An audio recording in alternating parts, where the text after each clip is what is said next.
Uh-oh, getting started early. Woo, woo, woo. Yes, indeed. Early or late, I don't know, depends. So today is Sunday, and our last thing that we did, went on Saturday, and now working on the next round of stuff. So it is, let's see, what is the temperature? I think it is, what are we looking at? What are we looking at? 44.6 degrees in the workshop this morning. Ah, man, if I didn't have a beard, I'd probably be really cold. But lucky for me, I have a well, I got something, right?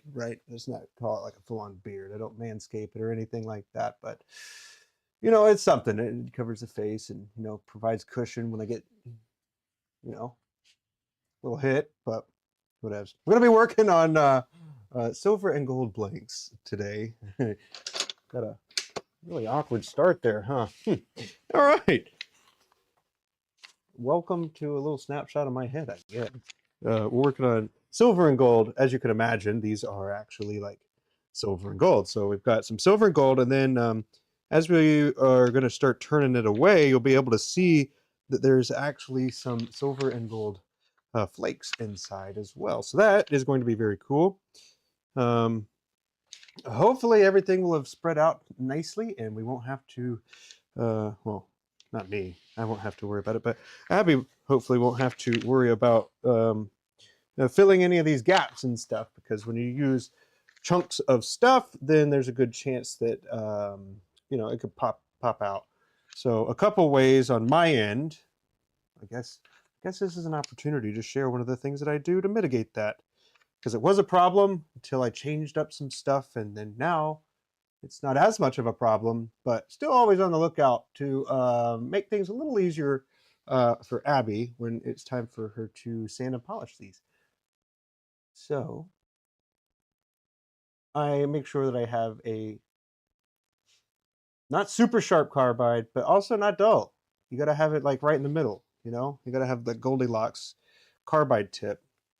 And the other thing is working through it, you're also going to run into that element of it where it's going to get dull, right? It's just going to get dull, because that's what sharp things do when you're using them, which is only true, I guess, for equipment. Because if I'm using my brain, I'm exercising that. In theory, it should get sharper, shouldn't it? I don't know. Now I'm scared. Wow. Covered a lot of ground already in the first couple minutes here, but we're gonna actually hop over here and turn for a little while. I'll probably keep the chatter to a minimum and until other people hop in and start chatting. But yeah, I'll be working on just the special shapes for the most part of these, and then I'll be switching gears and doing something very different. Let's get to it. And music scene. And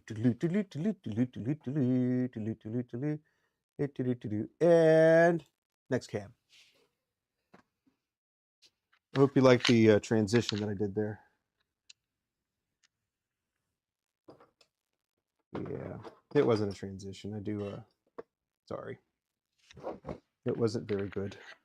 Not my best work, but you know what? I'm not a comedian. There's that. One thing. Let's take a look with a basic shape first. Let me make sure I've got everything set up right. Oh, yes, we are good. Splendid. This does that need it'll be alright. Okay. 44. It's 44. Let me go ahead and write that in there as well, right quick.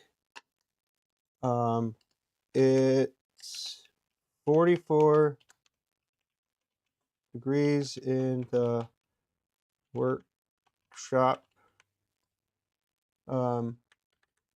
Degrees Fahrenheit. Don't know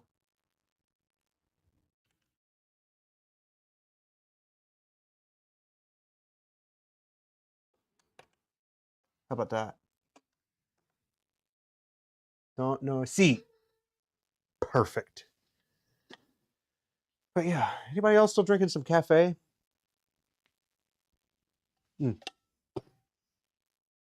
I digress. I gotta get stuff done.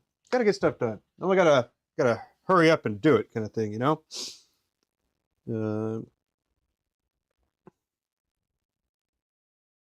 Yep. Let me get Morty rocking and rolling, and we will go. What a gusto!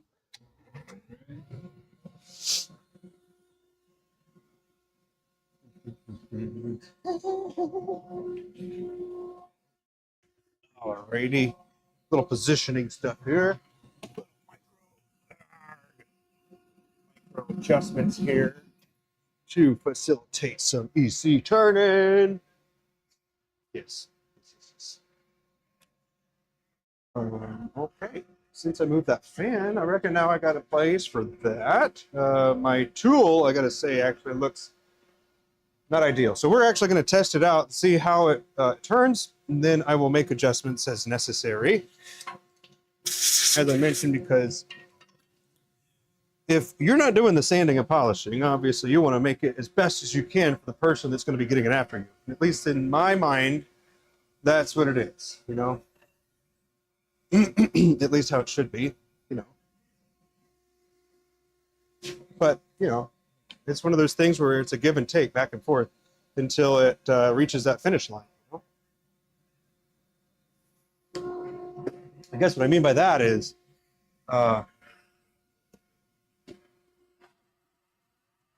you know, it starts with an idea, right? He got the idea, and then she does it. Then it becomes that magical thing, you know, magical blank here. And then it'll move on to where that is coming to me. So she wants to make sure that she can do the best she can with the blank. Then they come to me, and then I work with them. And then I give them back to her as shape and do my best to make sure it's as easy as possible. The next person. Yes. So doing a little afternoon. Afternoon? That's up.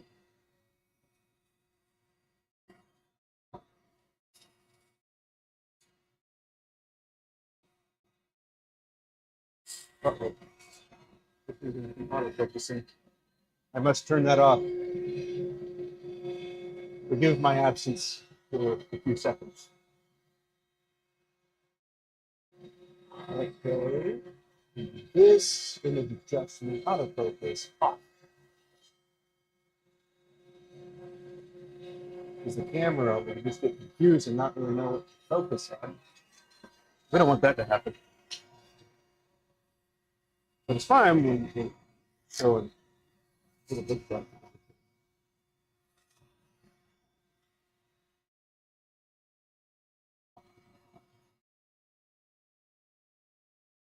Cold? Ah, it's good, man. It feels good.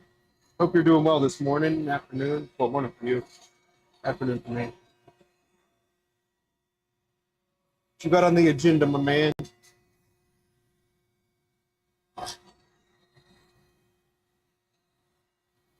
Today is the first Christmas that we've got for. So the goal is to get these up and running, and then change gears and get 2 caps and barrels made and trim down to a reasonable size. Hey, Costco. Whew.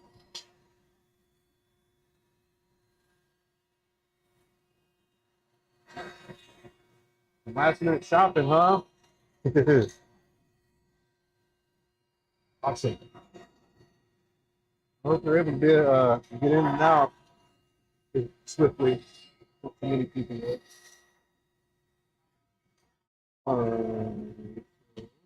As talked about before with the carbide, I want to make sure that it's not too dull, but also not too sharp, where I'm actually causing a problem. Hey, that's cool.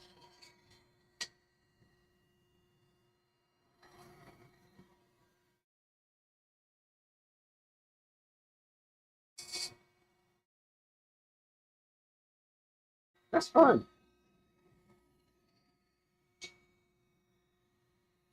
Do they live near you? Do they travel or?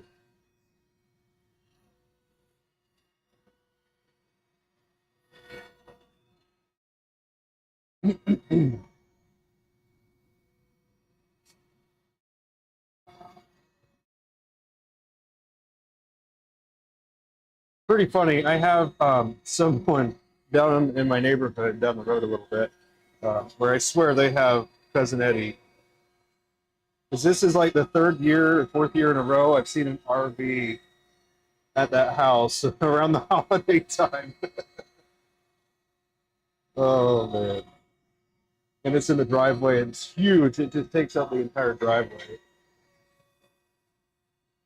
Oh, okay. That's cool.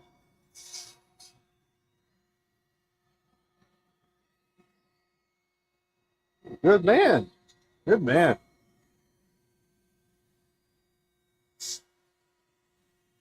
Alrighty. So here's number one. This is one of those that, it's going to look better, way better once it's, a little bit more shiny, but see what we can take a look at here. Okay, here we go. Oh, yeah. See? Really a night and day difference. Here, when you get that closer.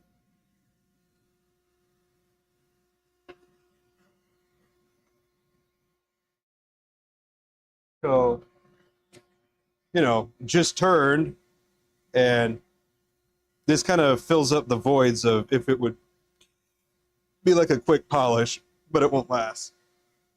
So, pretty cool. These are always cooler when they're done. But I take it most things are, but this is one of those that has almost an unfortunate look, like, well, I'm not going to say that, but, you know.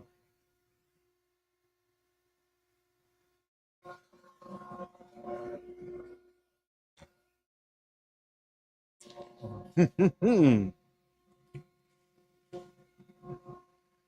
yeah, the the actual tool is nice and sharp, so sharp enough, I would say.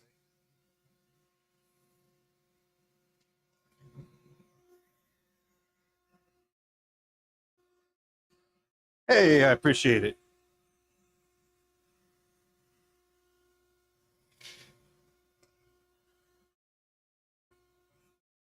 So I was looking for like a series of videos to make, then I would say that a lot of people just want to see what resin does with all kinds of things.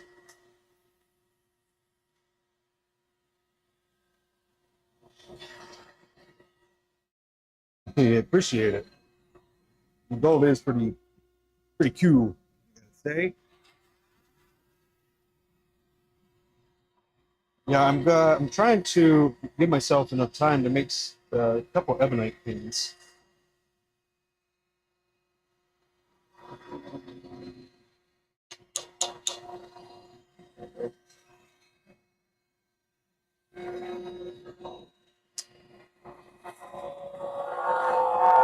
But because of the holidays, it's a little busy.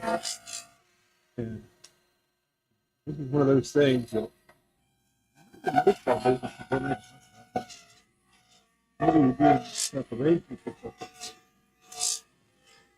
There's a lot of different things that you could do. You could prepare in advance, depending on how everything is structured and what.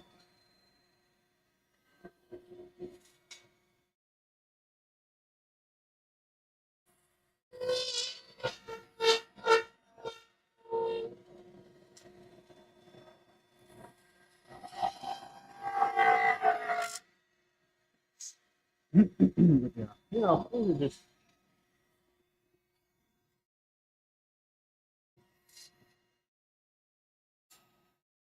I would say also paying attention to the trend around that time of year. Also a worthwhile thing to do.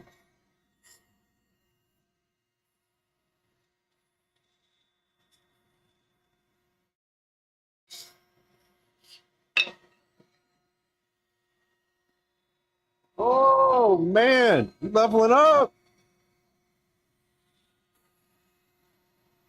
One of those happen to be for me. Just kidding. I have been looking at them. What size did you get? You get probably the 3/8 and half or something like that.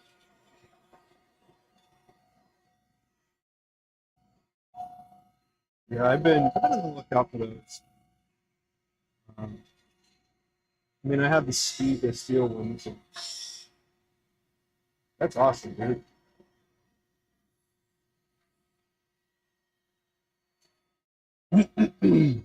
Attention. I've just been paying attention to the different ones, like when they come out and whatnot.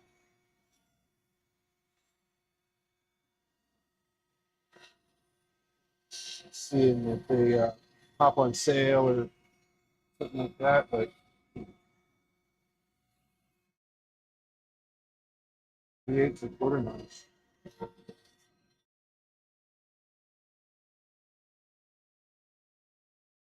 Maybe that is what I got there. Oh yeah, this is a 3/8. 3/8. Not bad. And then this has got to be a quarter and then an eighth.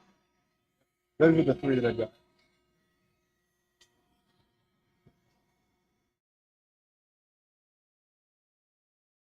Although this confusing. Where are my calipers? We'll measure that out. That'll please it.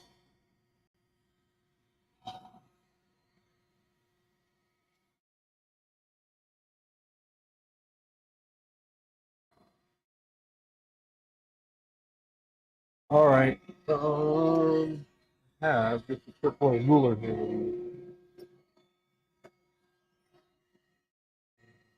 Probably did. That's what happens. I take stuff inside and then I leave it there. Good. But yeah, those are the sizes that I've got as well. But it doesn't look like a 3/8 to me. So it makes me wonder where they're actually measuring from.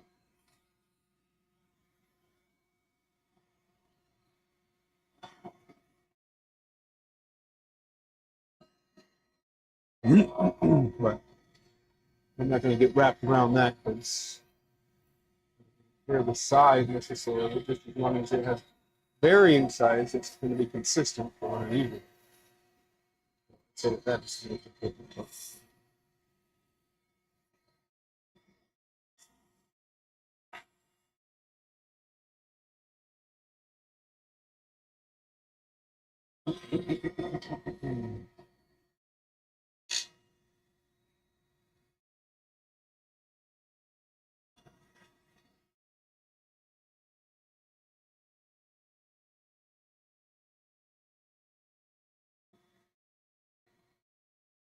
yeah. For when you have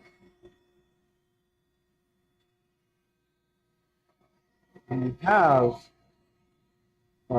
tool, a carbide that's a little too dull, what you're going to do is you're actually going to grab and rip out the inclusions. So it's weird.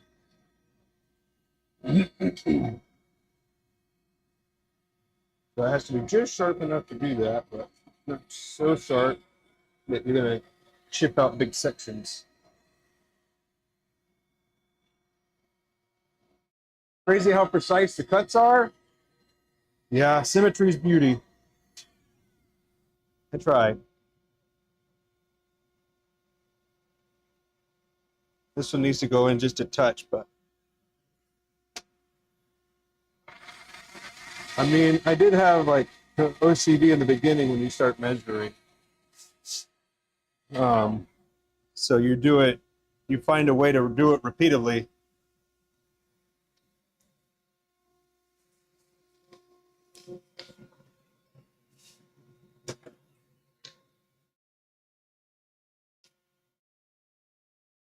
Yeah. Have awesome eye. I appreciate it.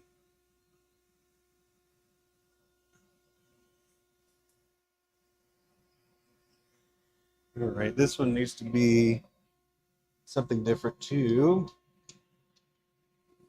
Dang it.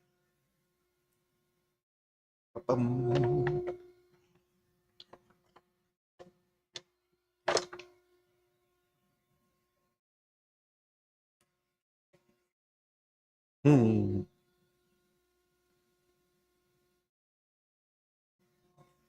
All right.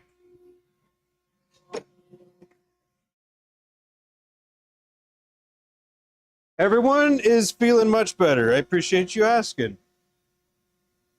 Yeah, everybody is doing quite a bit better. Glad the kids didn't end up going to school at all, but we didn't want to get other kids sick. Yeah,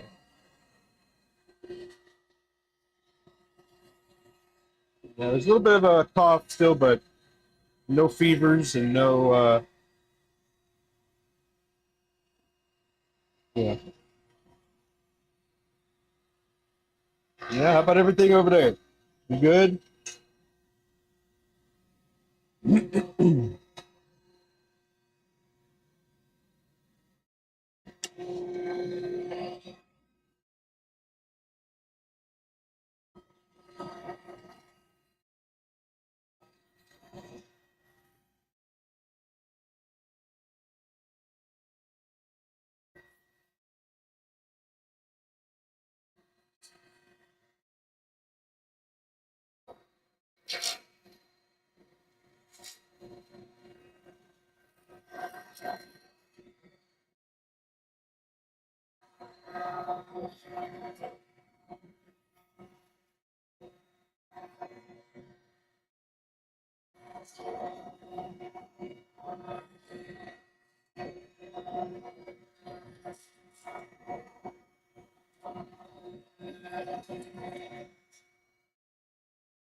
Oh, I'm glad to hear that.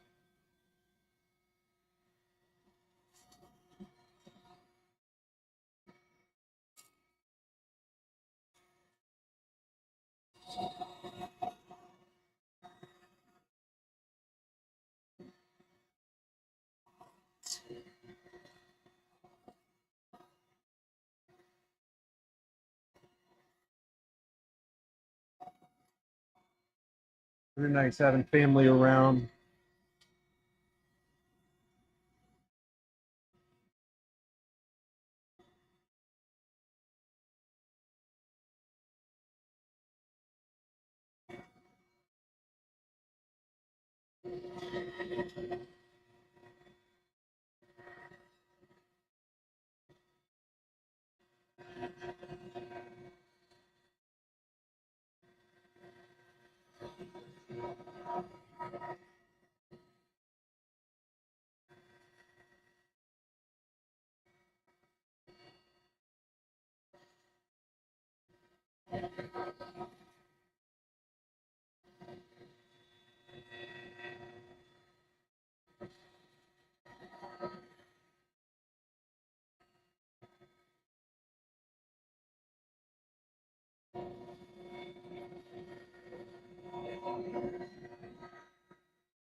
Oh, that's awesome.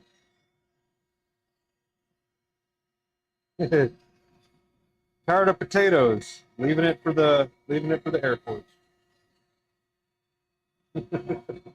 That's what Idaho's known for, isn't it? Potatoes. That's awesome.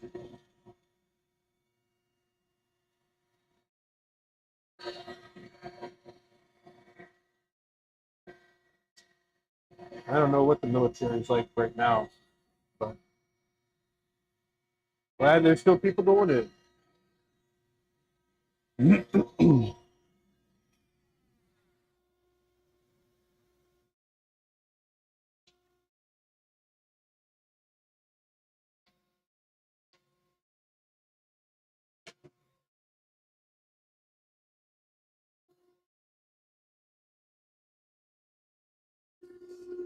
know what he's going in for?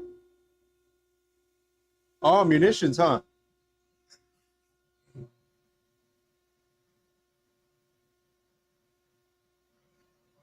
You know what a munitions specialist? I mean, from my understanding, munitions is, just um, like everything munitions related, where it's like the procurement, inventory, and the management of like where it goes and quantities that need to be in different areas, like from like strategic points of view, and so it's awesome.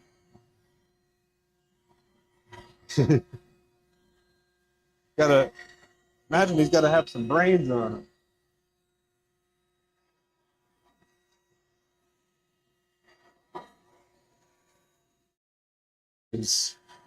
We had to account for like every round. We're talking 5.56 and also 9 millimeter. We had to keep count of every round. So, and you also had like check-ins and whatnot, or inspections rather.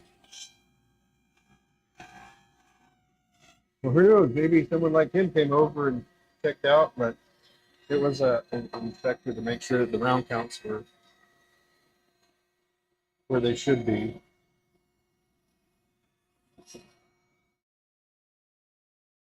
Like when I was teaching, I'd have like 25 students.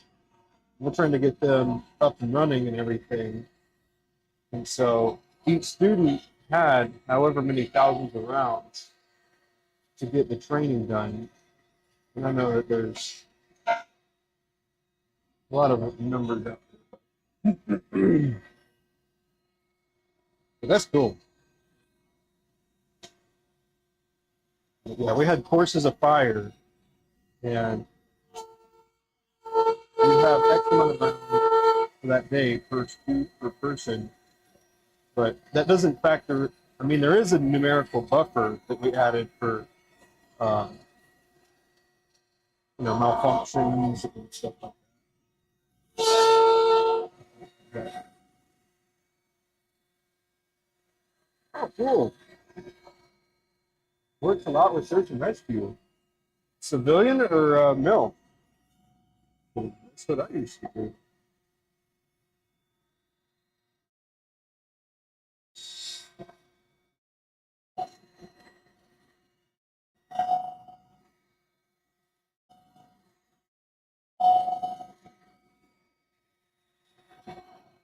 Where's he based out of now? There's not very many places where.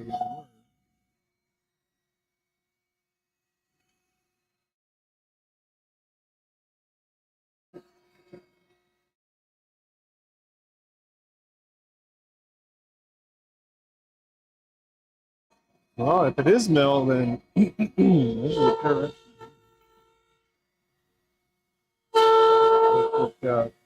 Lathe.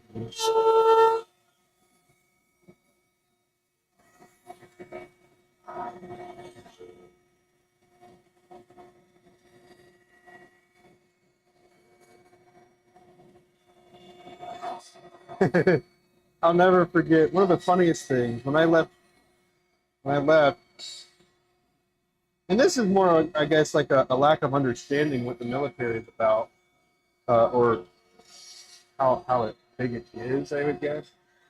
there was a I was going home for Christmas Exodus, where I was um, hanging out, or where I was going to go home and hang out with the fam, and um, you know, sweet older people are like, "Oh, my grandson is in the army. This is his name. Do you know who that is?" Like, no, ma'am, no, sir, I don't. I don't know who that is. I'm in the Air Force. Oh, well, great uncle or whatever was in the Air Force. Have you ever heard of him? Man, no, I'm really sorry. I don't know. It's just really funny that people are like, oh, you're in that? Then you must have heard of this person. You're like, I don't think you realize how big of a number of people there are here. And I might have heard of a lot of people, but my goodness. What are the odds of me knowing exactly who you're talking about in a different branch?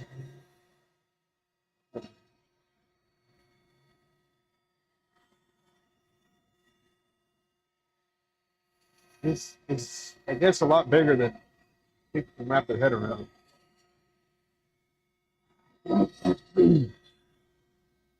Transferred to Travis in Okinawa. Okay, well, there's a crew in Okinawa. So if he worked with them there, then we totally believe it. I'm sure there's, no, yeah, yeah, I think they're there.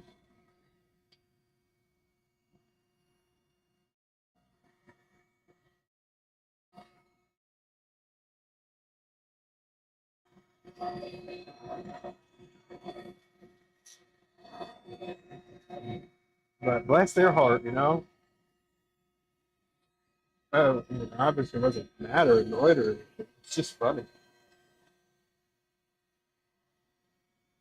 You just sit there and listen, and I love all kinds of people, but you know, there is that, like, some people that have had a lot more experience in the world than you have. It's like, my goodness, if I got some time, I'd like to hear what you got to talk about. You know,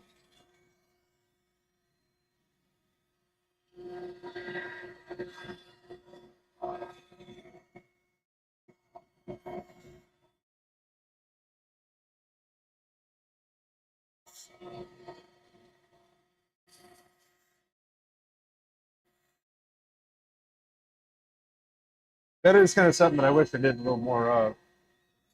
My grandfather, who's learned a little bit more about that and like his specific stories.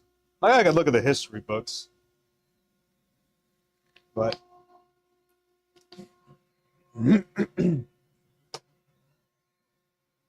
very different when it's coming from the horse's mouth versus somebody's interpretation of what the horse's mouth said. So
it's even crossed my mind to do like a little hiatus where I just leave and I try to um, kind of incorporate with people that are, you know, just out and about.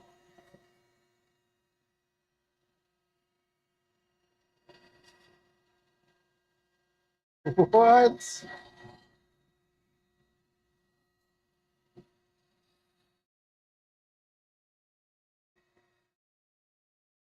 Talk about your family that you're getting for the tribe? What? That's cool.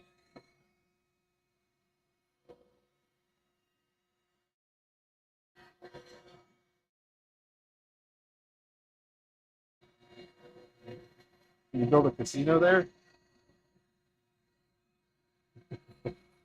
I'm only kind of joking, but you know, out west there is a lot more on reservations like that. So, legitimate question.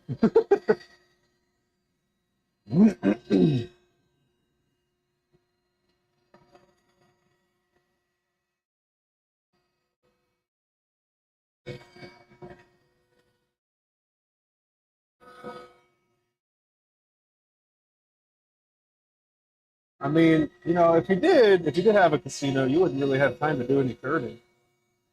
So, got to keep that in mind, you know.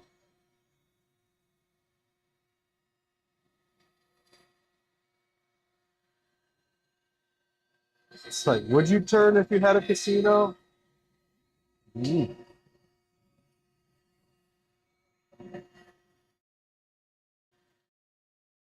I think one of my problems about that kind of occupation is I don't have, uh,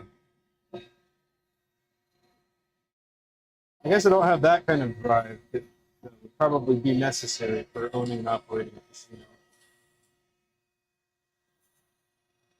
I would probably outsource that work to somebody that's much better suited for that.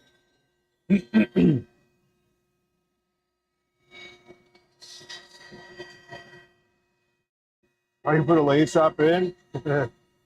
That's sick. Oh, you know what? You could even have like some well-known turners visit these like different shows. You have like one every week or something like that. Attract turners. Yes.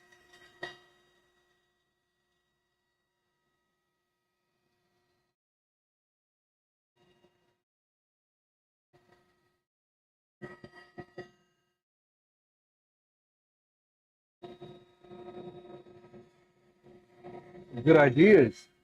All right. I would just need to dig into that history and see.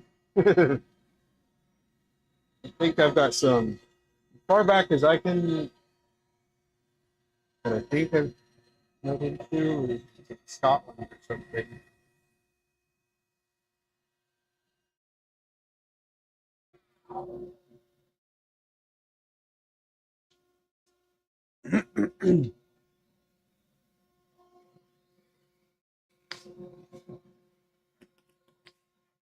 Yeah, it would be pretty cool. You just reach out to like Ashley Harwood. You're like, hey, Ashley Harwood, how you doing? You give us a bow making demo, or you know, a demo of your high speed steel tools or grind. You know what I mean? Just all kinds of cool stuff. She's a pretty well known turner as well, which is pretty cool.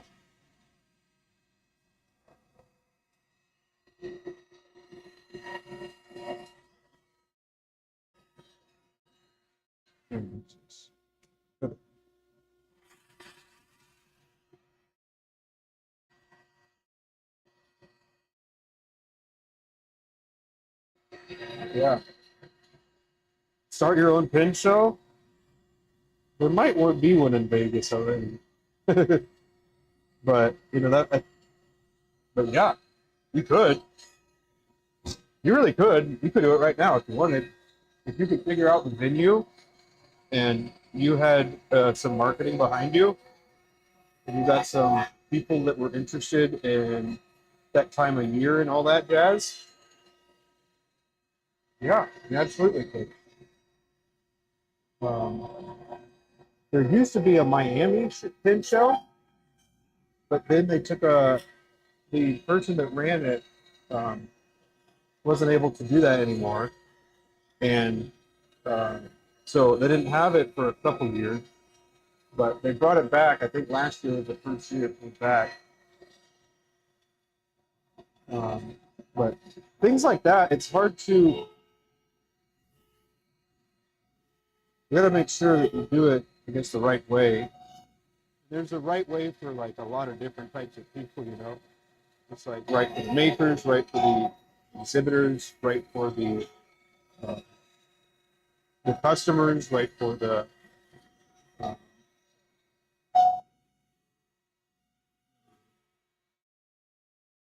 the big box brands like Parker, Cross, uh, Leonardo.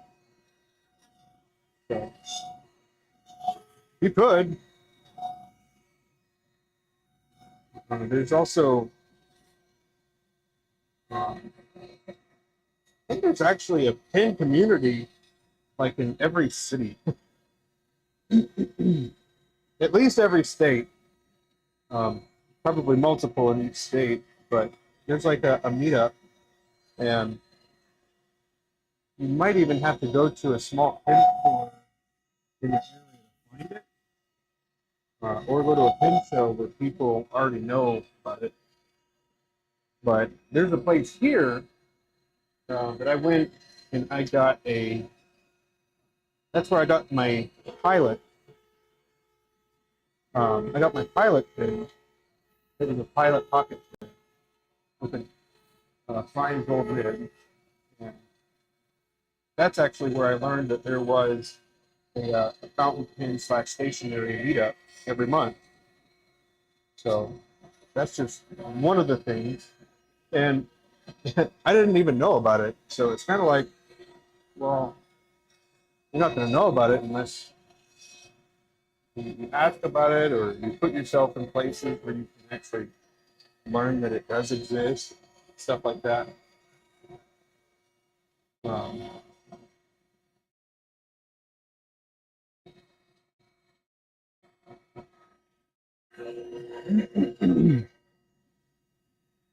yeah, I was asking them about how to use the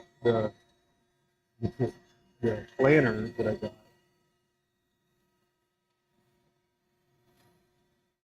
There's a planner that I got, and it's got a day for. Um, it's got a page for each day. It's a A5 notebook. It's a Hobonichi, Habanichi, whatever, however you say it. It's called the cousin. Um, and it starts in January, so I still have a little bit of time to figure out how to use it, but hopefully I can fill it with screening time, project dates, and all that stuff. I'm going to chart out my 2025.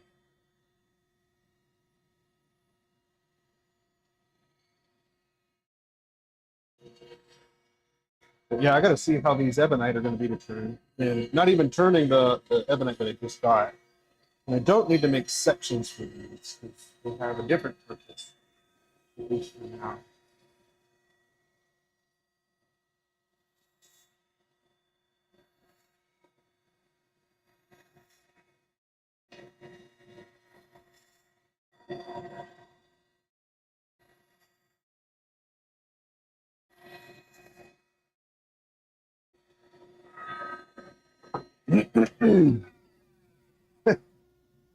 Got this. Yes.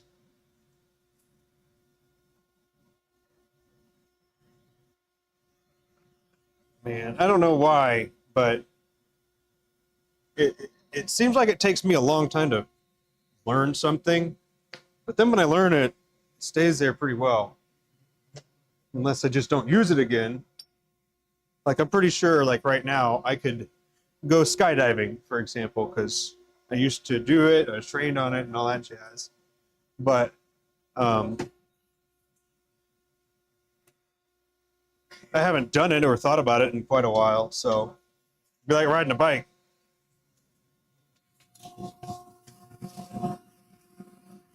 Shoulder strap, neck strap, waist strap. And then jump, you know? And you use the box man, then you pull wave off at 4,000, and then you have your pins clear by 3,500. Then you set up your landing pattern.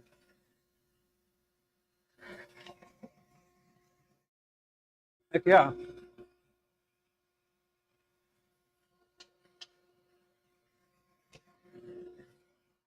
Anyway, I guess the reason I was saying that is because I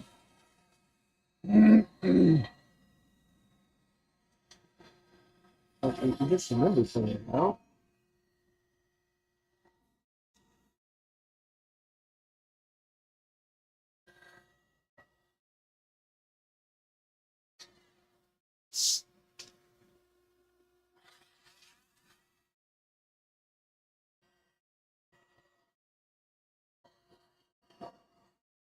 I had a spoil moment.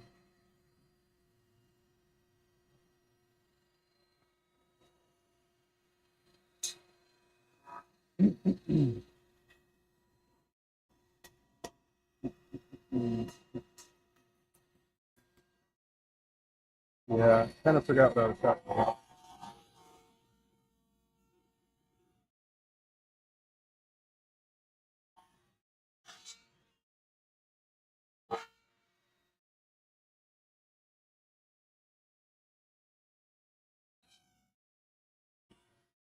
I guess in my defense too.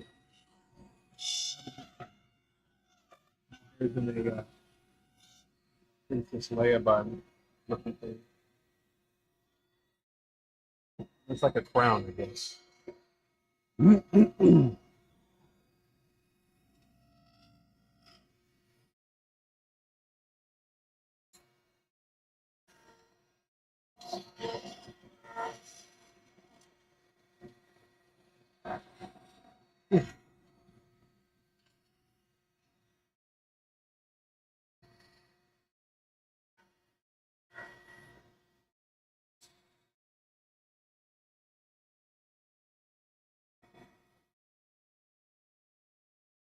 Heck yeah, man.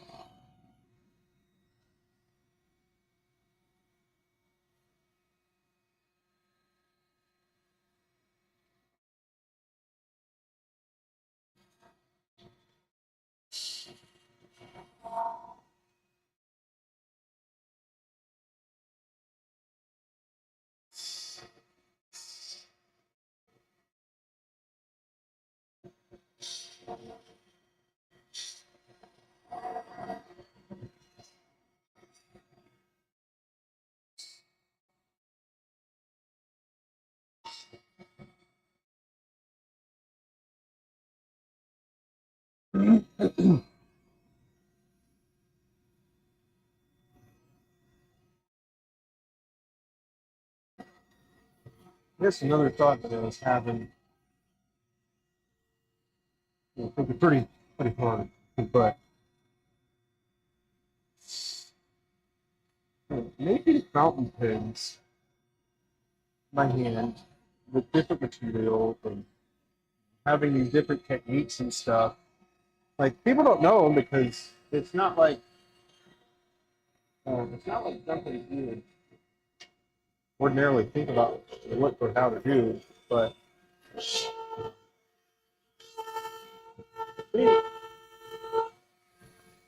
if it gets to a point where not enough people are doing it, then it could phase out.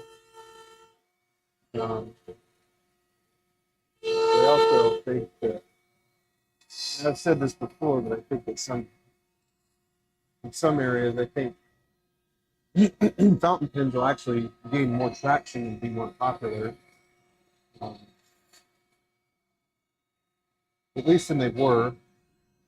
Because I think people will finally get to a point where they're actually trying to slow down and write, and um, it might take a while. Like,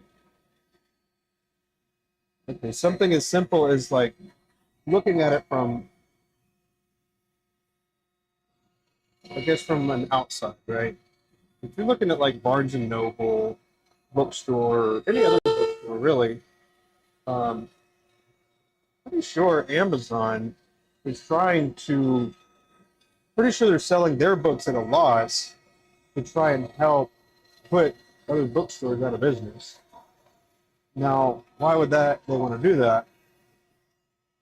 Well, so they can get a sole provider for books. But on the other hand, they're actually selling books too, so it's weird. On one hand, they want to own the rights and everything to the books, but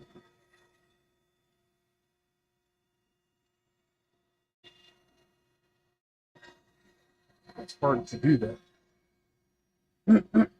Hard to do that. And they've been at it for a while, but there's still enough people right now that like hard copy books that don't listen to them on Audible. So I've actually talked to a couple writers, and they get their books, they've gotten their books published, and um, they sell a lot of the digital copies, but not so many of the hard. And it's kind of one of those things that makes you think, like, well, I'd say that eventually that could be a problem, you know?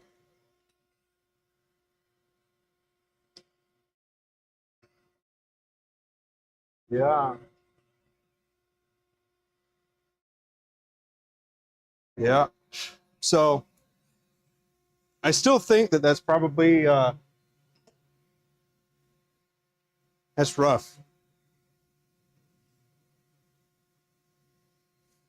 I don't usually go to Walmart, although I have seen a funny meme, and it was to the effect of, "I just woke up out of bed needing something, and it's like, well, what time of day is it for one, and two, what kind of clothes do I need? Yeah, all right, well, I guess we can go to Walmart and be okay. Or is it a Target thing where I need to dress up a little bit more? It's so weird sometimes.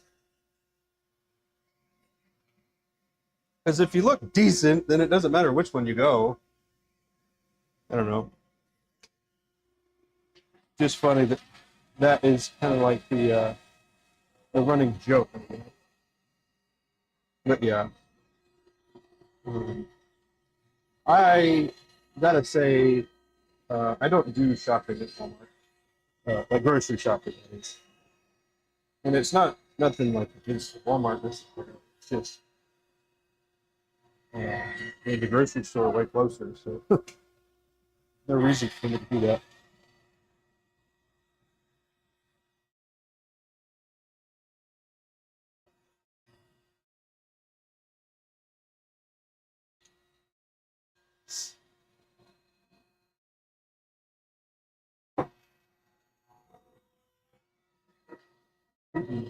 Best collection getting lazy on me.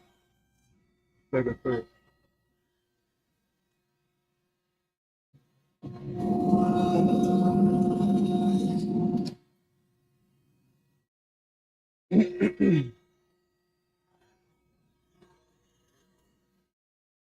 I mean, when I think about Walmart, I just don't think grocery store, you know.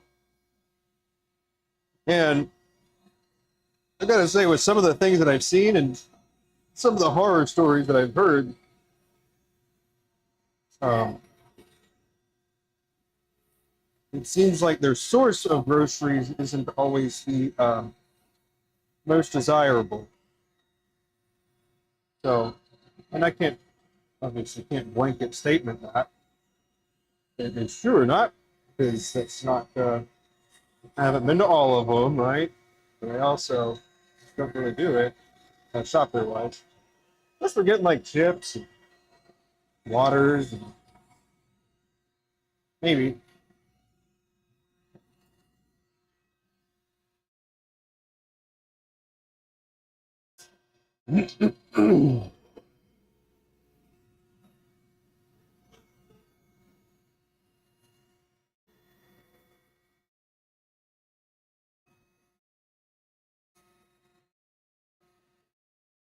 Yeah, it is kind of crazy.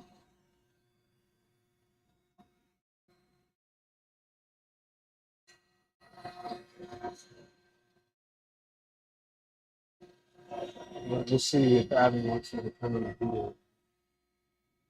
They haven't said anything or given me a look yet. It could be like 60 out here, and she's like, "You want to turn the heater on?" I said, no, no, it's hot. 60's, 60's gonna get hot in here.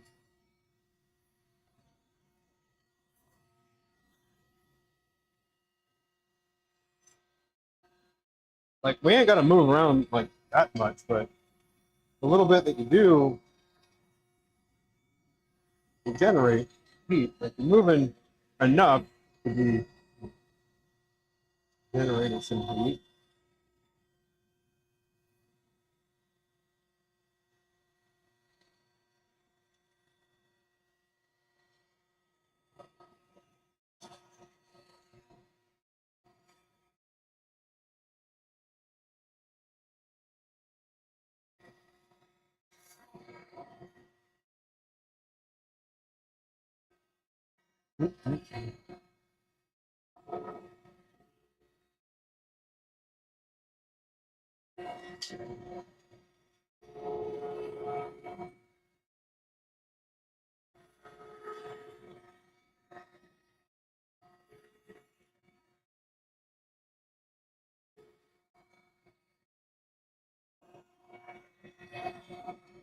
I'm thinking about the structure of the video for each wooden pin that I do.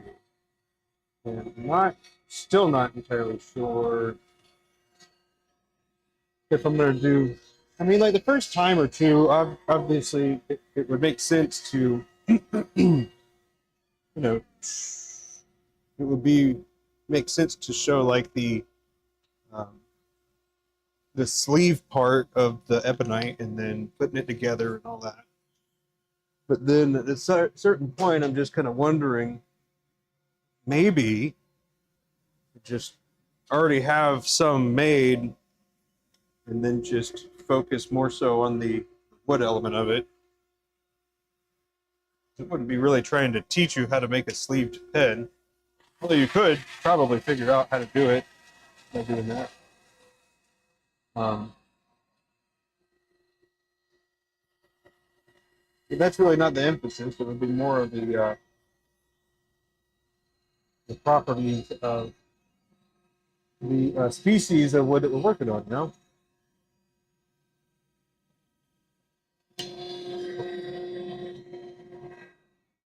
I forgot what number I was doing here. Okay.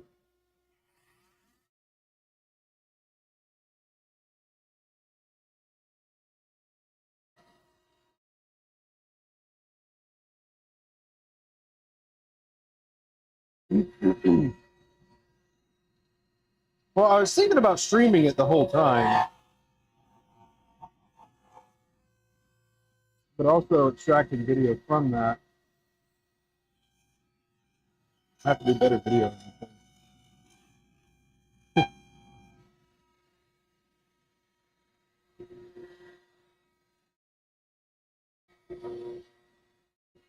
Because I could just have it like a live stream when I'm doing it, but then when it came to the actual video part of it, I could do like a talk over.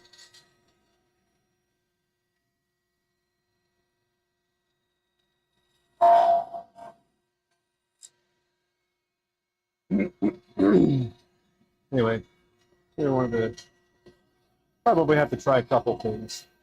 See which one.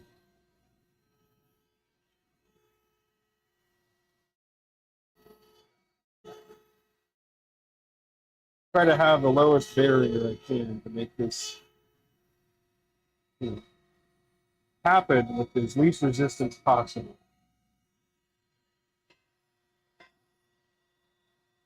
There is a part of me that's like, one pin. I'm gonna make it one pin on this particular day. Like that's it.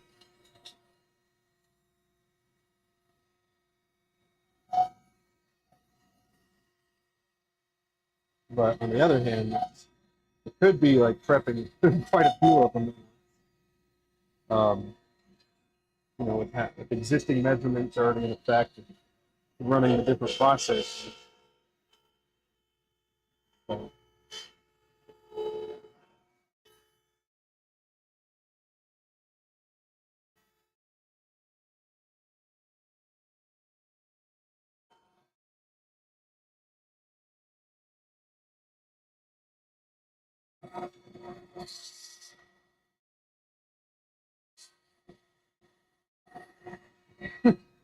have you seen streamers like doing videos that are like react videos to other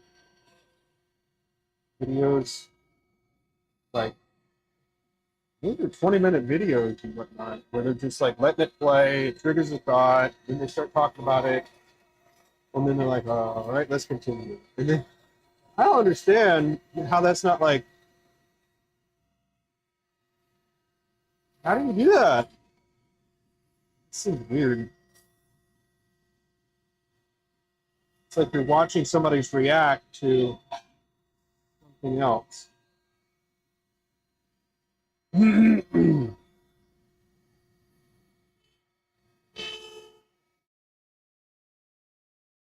But it seems like that's a very popular thing, which it's like, why?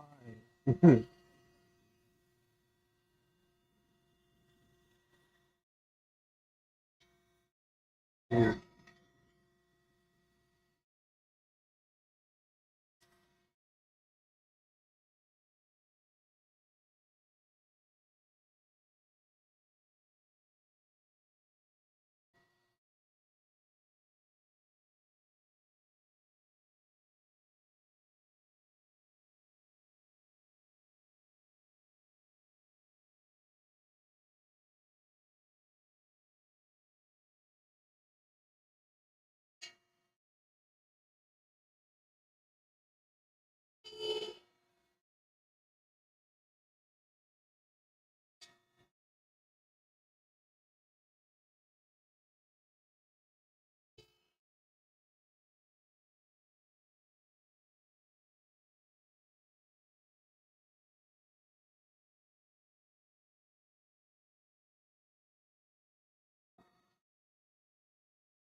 Hmm.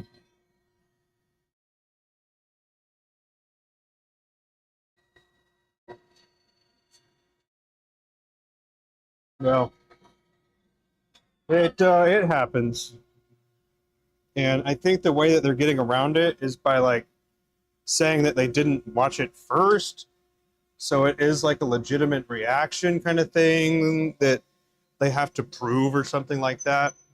Which, how do you prove that for what?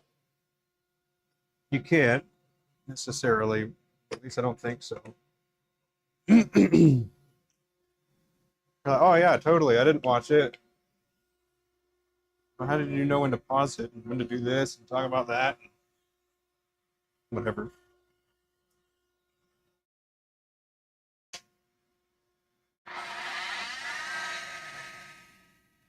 It makes me think about the other memes with like the joke of, oh yeah, let's let's hmm,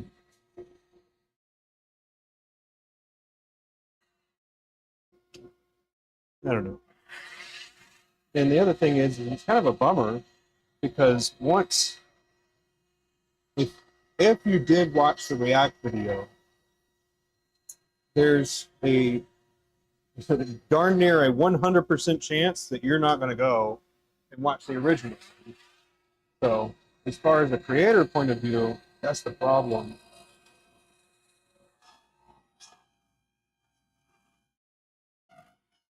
If it is a popular person that they've just like discovered or something, and want to bring them, shine some light on them, kind of thing. That is like their selling point. They're like, oh yeah, well this person fucking us up. So nobody really knew him, and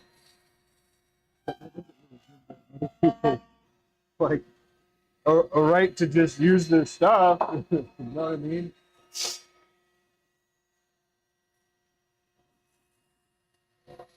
Even even if it won't give them something,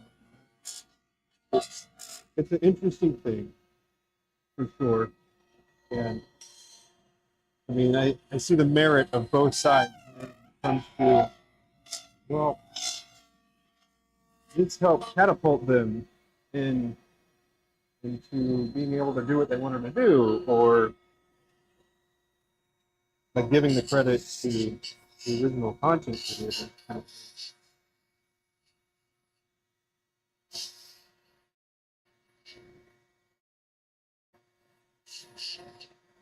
there's a lot that don't give credit. And I see it a lot, and they're like, "This is my video, don't use that," or "This is my video, credit would be great." Instead of them basically claiming it as their own. So, it's interesting, but there are some weird ways around it.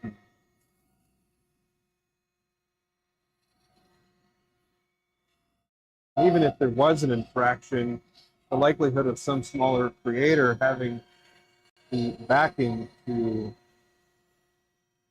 do something about it is like not gonna happen. In the 3D printing world, hmm.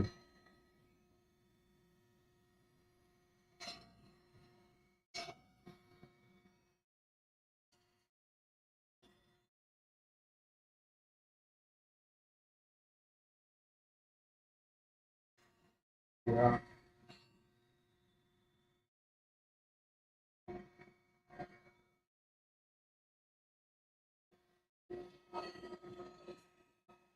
it is a lot of interesting stuff, a lot of interesting ways to think about it.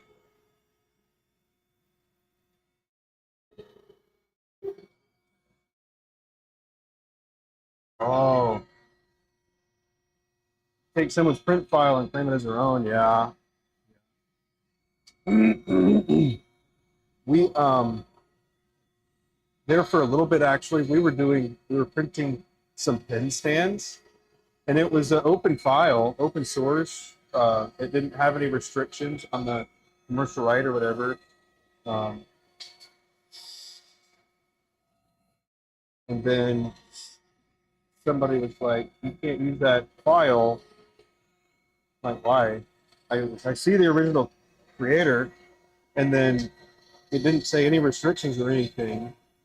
And then, out of respect to the person, we asked, "Hey, can we use that?" It's like, well, it wasn't intended for that, but I guess so. And so we were using that print file. We didn't design, I mean, we edited it because it wasn't the size that we wanted it to be, but we also didn't claim it as our own. Like, we're selling pen stands, and this is it.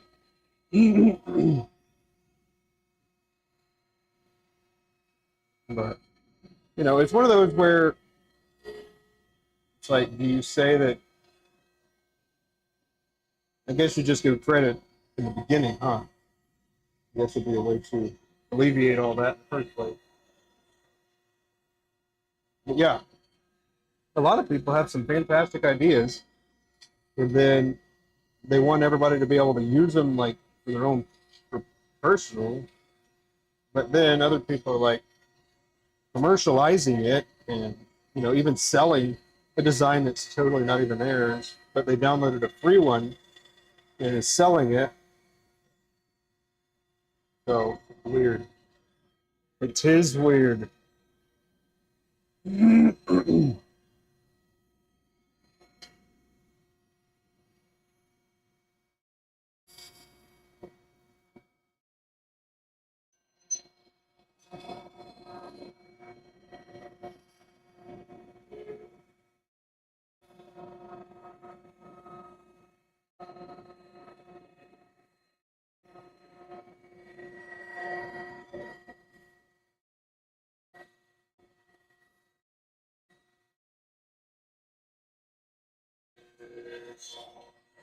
But I mean, I also understand sometimes that people like don't really know the rule and they don't think about it necessarily like that in the beginning.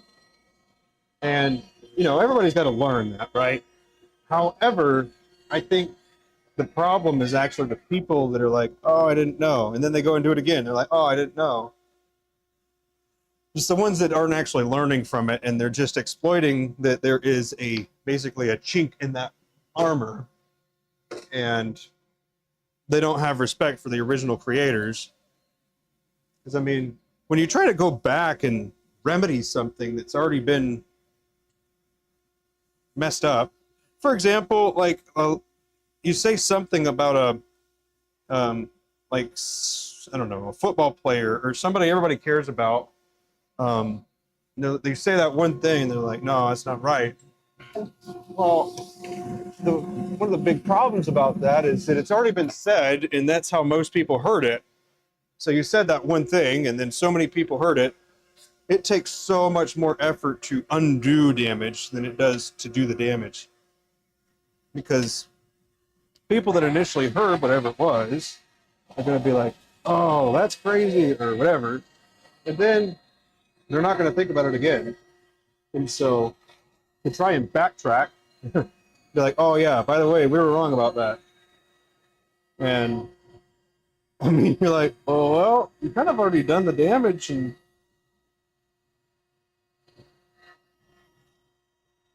I don't know. It's weird because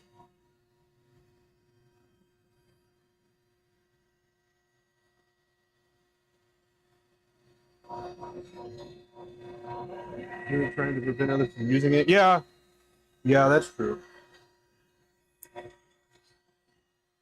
But yeah, we just found an open source one, and it didn't have any commercial. It didn't have any restrictions or anything, and then that's what we did. We used the print file. We thought it was cool, but this is towards the beginning. We didn't know stuff, and like when somebody was like saying something like that, we backtracked a little bit, only a little bit, because they were actually in the wrong as well. They're saying that we couldn't use it, um, but it was like, hey, this isn't your file. Oh, you're right, it's not. It's on open source, and then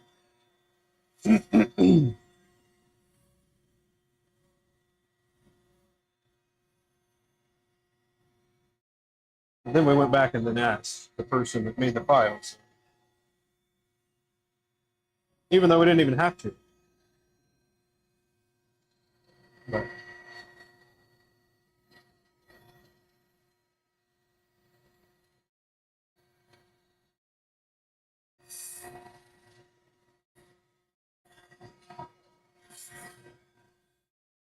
But we don't do much with that stuff anymore.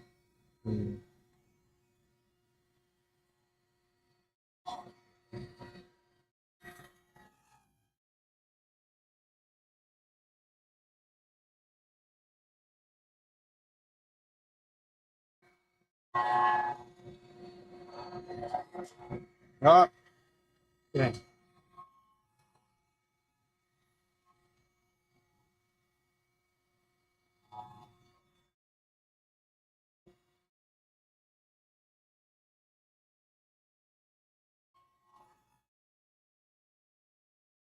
That might be one that needs to get a little. Oh no, we're good. We're good. I got it.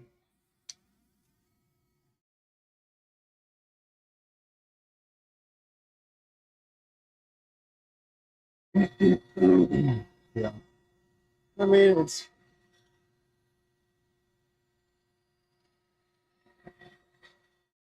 really not worth trying to burn bridges with people that you haven't even met.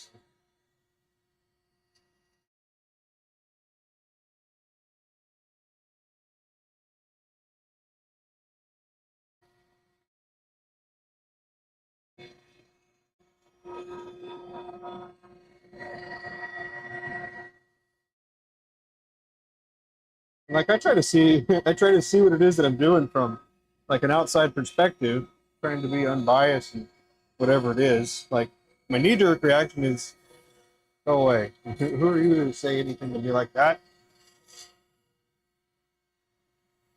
Then on the other hand, it's like I got a point. Where let's try to have some respect in the areas, and so lessons were learned, I suppose. And you can't learn lessons from good and bad things. I'd say that opportunities are being missed. And that's my thoughts on it. And that's where it kind of, I think about my supervisors that I have. Not all great. They weren't all good leaders, but the reality is that that was your soup. So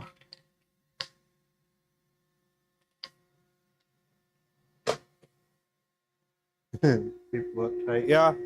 Well, I think that they're also, I don't know, trying to be considerate of other people's in that wheelhouse. I don't know.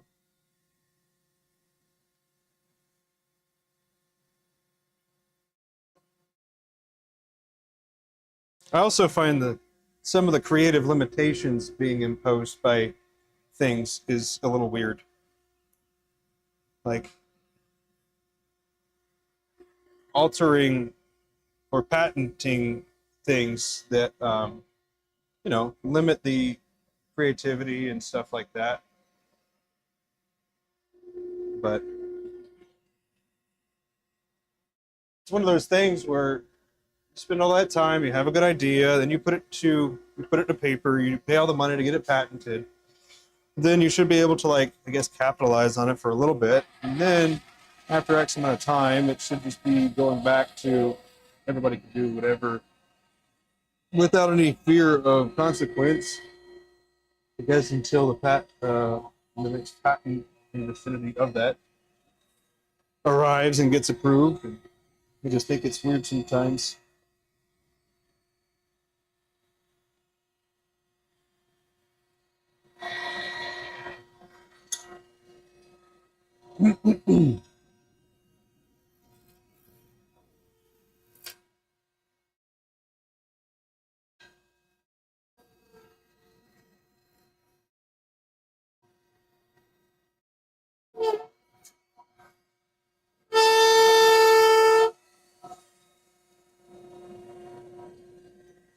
I guess it's like one of those things where, like, yeah, you need rules because some people won't practice good etiquette or whatever.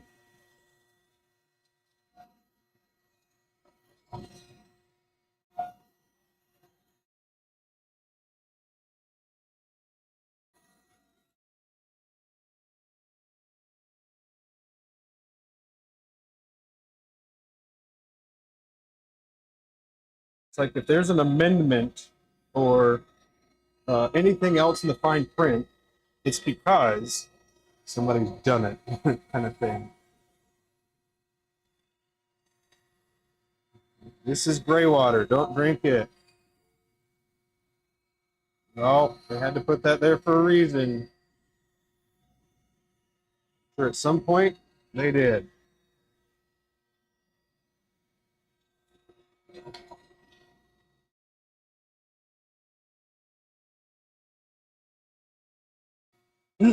Also, like disclaimers and stuff that you got to put on YouTube.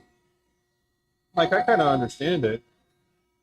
Um, but on the other hand, it's like, really? You need me to say that you're in charge, you're responsible for your own safety? Yeah. I can't be there watching you. So the techniques that I use may not be the safest, and you do so at your own risk. But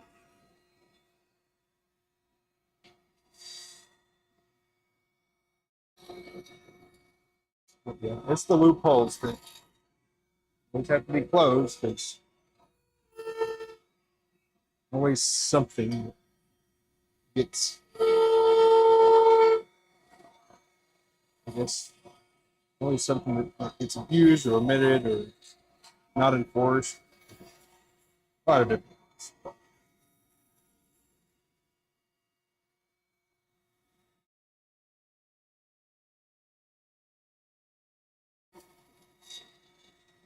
On the other hand, I actually took a couple ethics classes, one of which was um, ethical and legal aspects of healthcare, because I was in the medical field for a long time. And then uh, another one that I had to do, because I changed years, was ethical and legal aspect of business management and leadership and all that stuff.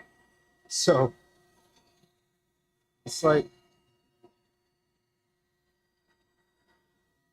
to some people, it's like, all I gotta do is be a decent person. Like, but then, there's like different echelons of what's a good person? Who defines that? And what is a good person?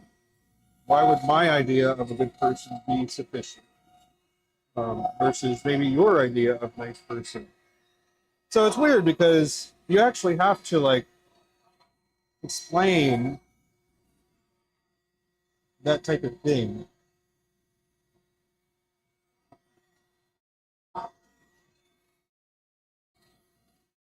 I also think that that's something that, me included too, I'm probably not as helpful with the people around me as I could be, but I have done stuff. I've gone help the neighbor chop down their trees and chop it into small enough pieces for them to put it next to the road. And well, I actually put it next to the road for them too. But and then one night somebody needed their tire changed, and they had work the next day, and it was under a car helping them fix it. Just need more good people, ones that are eager to help out and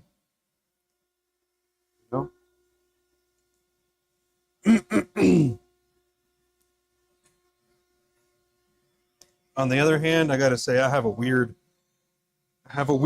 thing about me personally that try to portray those as opportunities to learn to like my kids. Um, like, all right, well, we're on the side of the road and we don't have a tire. What do we think we got to do? Or our tire pot? What should we do? Um, well, we should get out, right? We should try to move off the road and explain the whole process into them. Because yeah, great if people help, but on the other hand, it's like um, you don't expect it. I would say. Um, but, yeah, sometimes people just need a hand.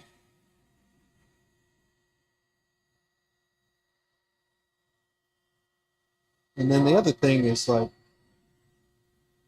especially nowadays, people could be having the worst day of their life, but you don't know that. So it's like, just be a decent person. Talk to them. If don't have to be rude or mean or whatever.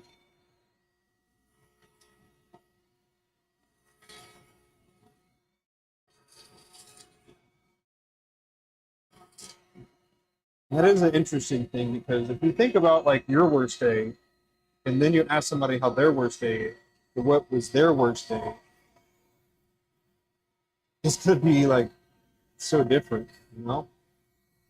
Because it might be when I broke my leg, or when I got in this car crash and broke my shoulder, and then some people would be like when I lost my family member. Now, for people to have all those different types of feelings, it's totally valid, but who's to say which one hurts more? Or I don't know. It's interesting thoughts, I'd say, where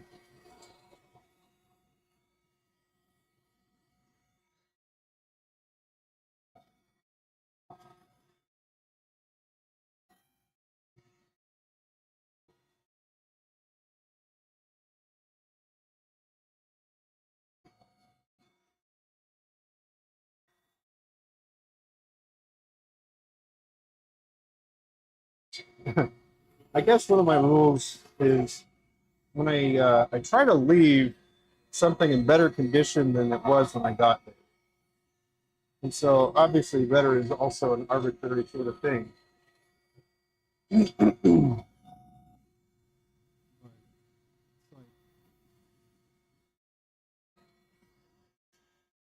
Hmm. Yeah, what can I do, right? Yeah. Be the worst day that you can remember too. Yeah. I mean, I know for a fact I've seen a lot of people on their worst day. And their worst days, like when they are become, uh, say,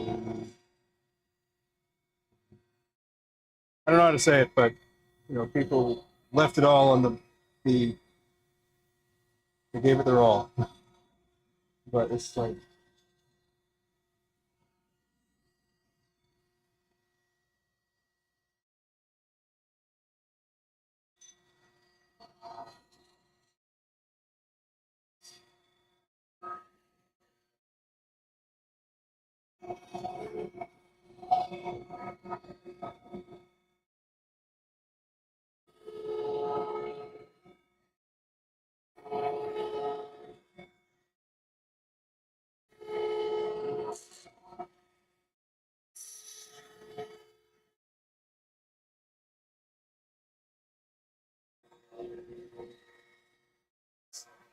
yeah, I am of the position where everybody should be treated nicely, fairly, with respect. Well, they can hate. They can be like, "I hate you." Okay, I'm sorry you hate me.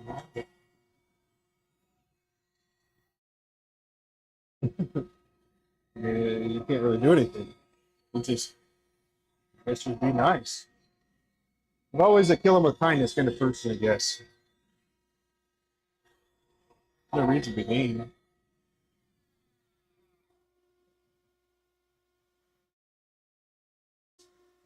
Also, not a, you know, I don't know.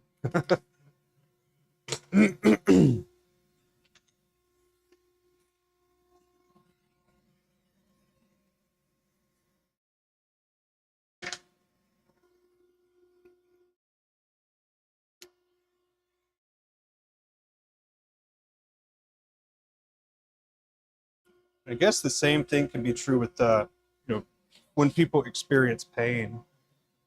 When I was a paramedic, we'd always ask on a scale of 1 to 10, 10 being the worst pain of your life, how would you rate the pain? And then they're just all calm and just talking to me, not heavy breathing, not sweating, nothing like that. And they're like, "Oh my God, it's like an 11." And it was at that point, well, that was one of the points that stand out to me, that civilian medicine was not going to be something that I really wanted to do.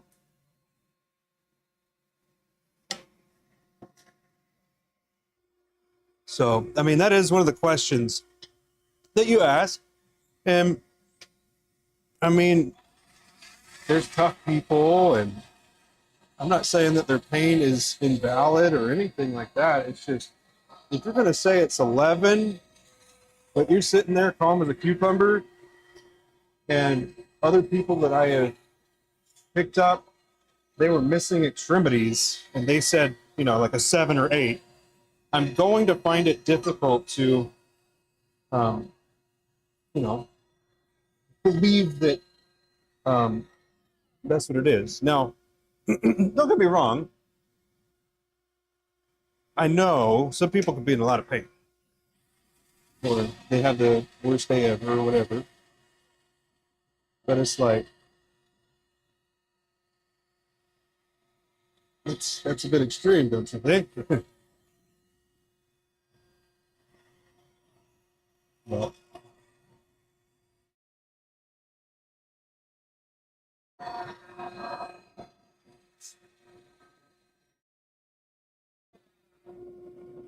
like I said, who am I to judge? For one, And two, uh,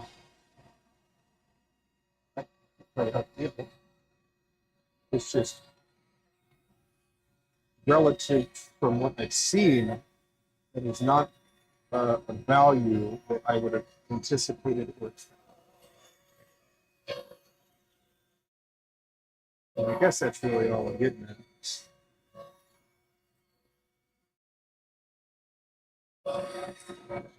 People are interested. And two, um,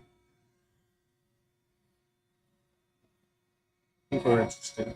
Very different. I love it. So I tell my daughters all the time, imagine if everybody was just like you. Do you think it would be interesting or not? If everybody was just like you, they behaved the same way you would, or ask questions like that, and hopefully it's to embrace that so many people are different, have different views, different ideas.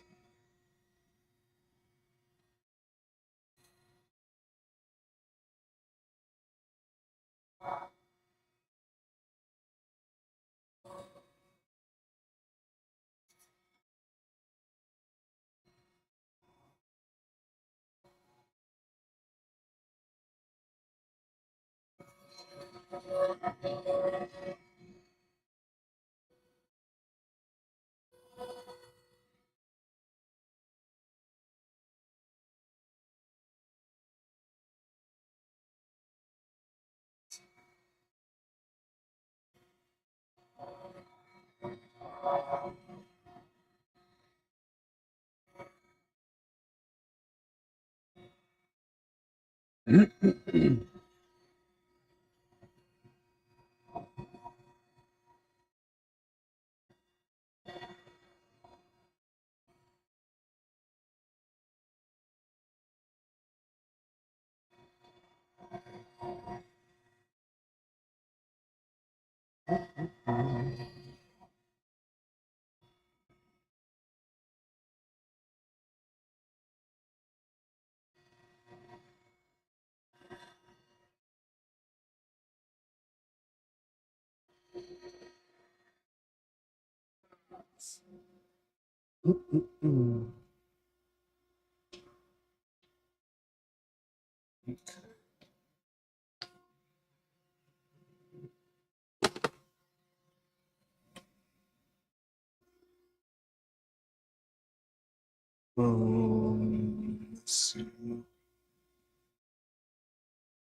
All right, I got one more regular to do. Excuse me.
I don't know where that where that conversation came from. Goodness, covered a lot of ground there. I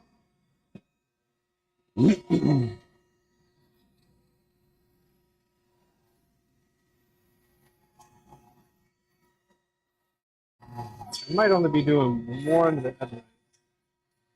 And no, this isn't going to be for the wooden pin project, but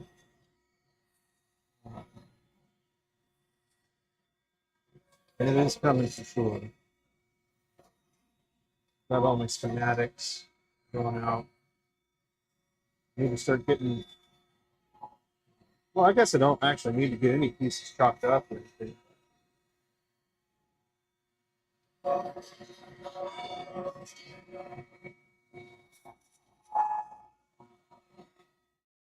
Probably try to make it so it is quite streamlined also.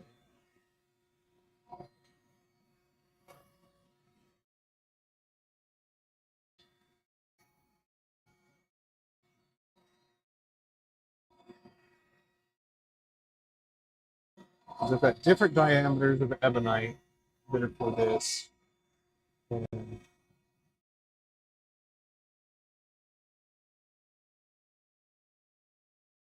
yeah.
Alrighty. These are now good. I am going to do a quick cleanup. Pop back over here, do a quick cleanup, and then change gears and do one night here. I don't think I'm actually going to be able to do everything, but I'll be able to at least get part of it done because I've got to leave here pretty soon. I got a couple things that I still got to do, but we are going to take a piece of ebonite, and we are going to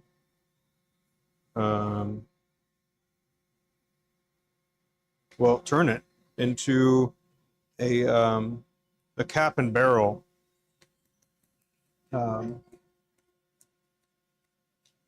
Yeah, that's the plan. Let me also get this, switch this over. Gotta fix this up.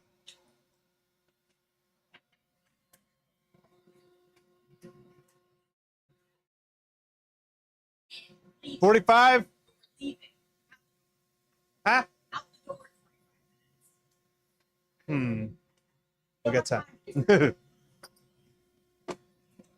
All right, we gotta be quick like a bunny, though.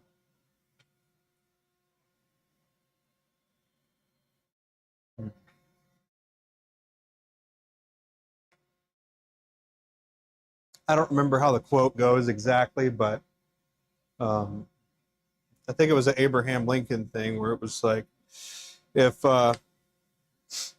if you have 10 minutes to chop down a tree, you'd want to spend like 5 or 6 minutes sharpening the blade, or something like that. So let's see how this canvas. Great, what a great view. Let's go ahead and fix that, my bad. 80. I think I need to zoom out just a little bit too. It's okay. This. Here we go. And then, let's see. I gotta. There. Boom. Okay. Is that looking good? Yeah, that's looking good. Good enough. All right, what we're doing is making a cap and barrel. Yep. Yep. That's what we're doing. And these are from a different time, or different, not a different time. I mean that too, but it just made it sound weird. They're not from the Japan the ones that I just got from Japan. Okay. That.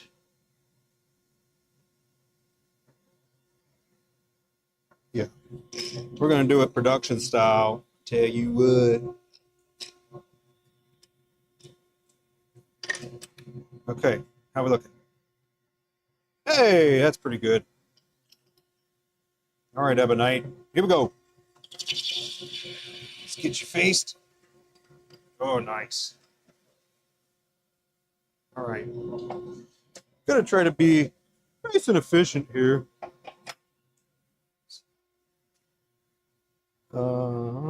This.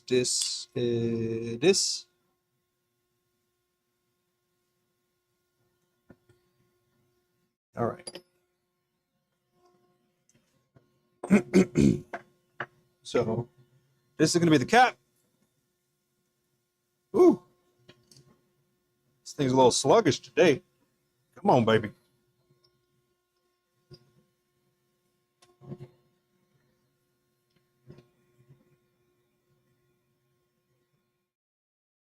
I usually start with the other one, but I don't know why I did this one. This.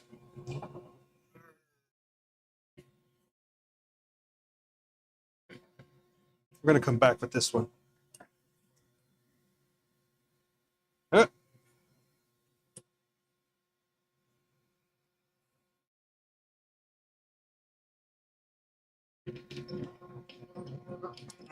so we're only doing one, so that is, I guess, a pro here. Okay. Oops. Okay.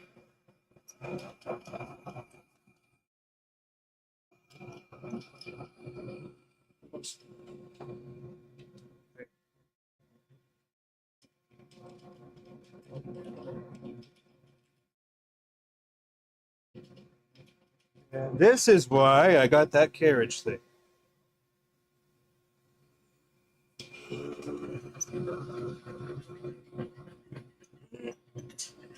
There.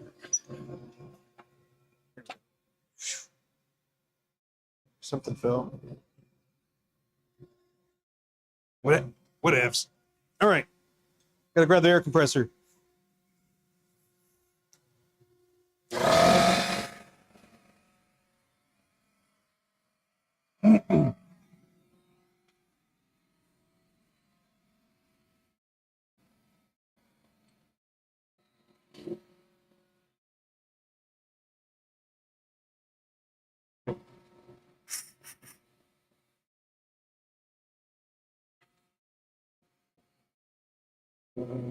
Huh?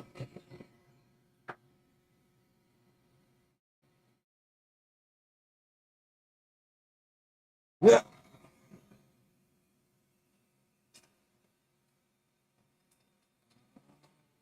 These are also going to be, well, not the set of drill bits that I use for my pin projects. Fortunately, there's also that nice sharp set that I've already got. Also, because they're going to be different measurements and everything. So.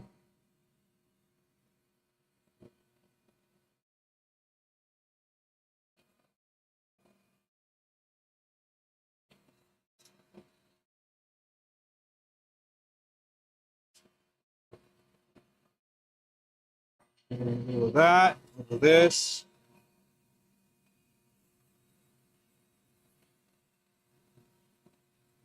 So everything's kind of cold. So it doesn't really want to move. Hey, Hillbilly, what's up? Michael and Mrs. Hope you're doing well today. Having a good holiday and everything. Right now, I am working on just cutting out a piece of ebonite. Going to turn it into basically a template pin, we'll say. So this is now where it should be, and I need to move it out actually. All right, well, we'll do it the old-fashioned way, eh? The no measure thing. So it's at least that deep. I'm gonna do it here. That'll be good. Be more than good. That's how you wag it, I guess. All right, now.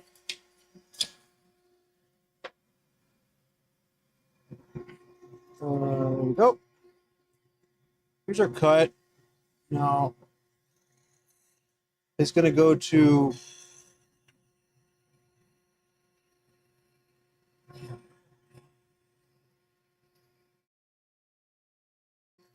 start working on the barrel. Oh.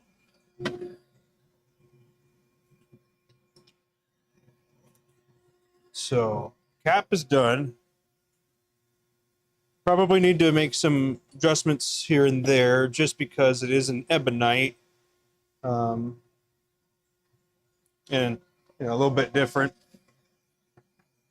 So might have to ream or something like that. Yeah, it's been a while since I worked on ebonite. This isn't as pungent as the green one that I have turned in the past was. So this one was pretty stinky, and then this one was really stinky. Yeah.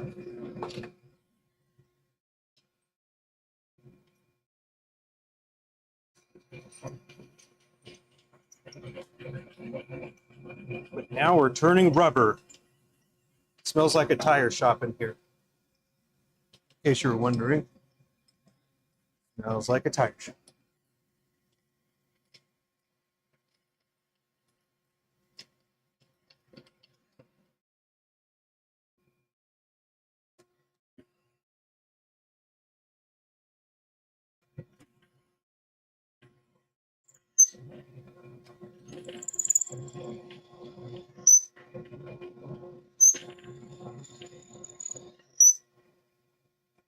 Almost there.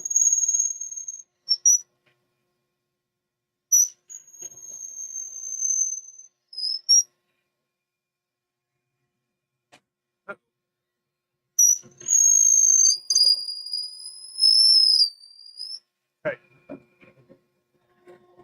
I don't know if y'all saw that, but just a little catch at the end there. Let's smooth this back out. Yes. See? Easy peasy. We're going to shoulder it. Then we'll bevel it or chamfer it.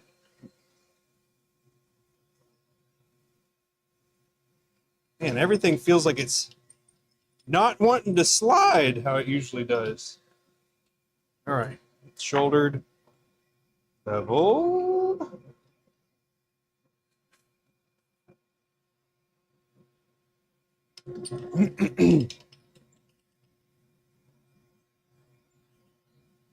Nice. Okay.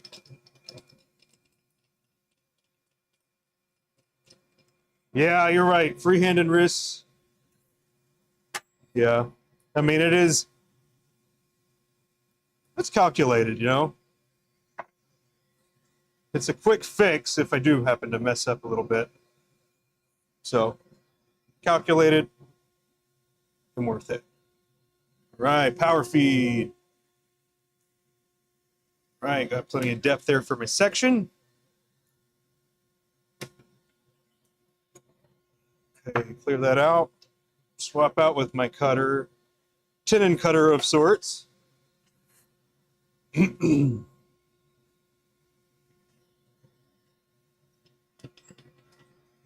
right. Just do a quick touch there and then back it off. Then I'll use the carriage here to clean that up for one, and two, make it the appropriate depth. Okay. Just leveling it out right now. Make sure you take your time.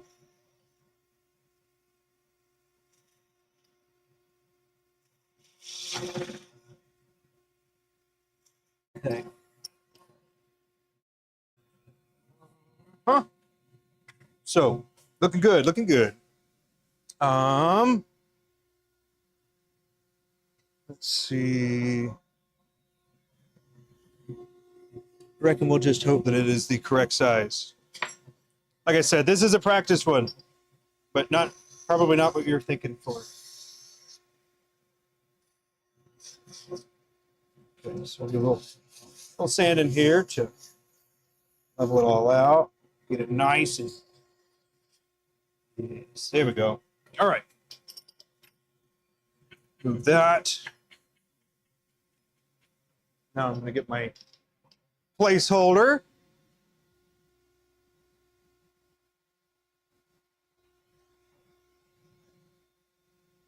Let's see. What am I looking for? What am I looking for? That's what it is. Boom.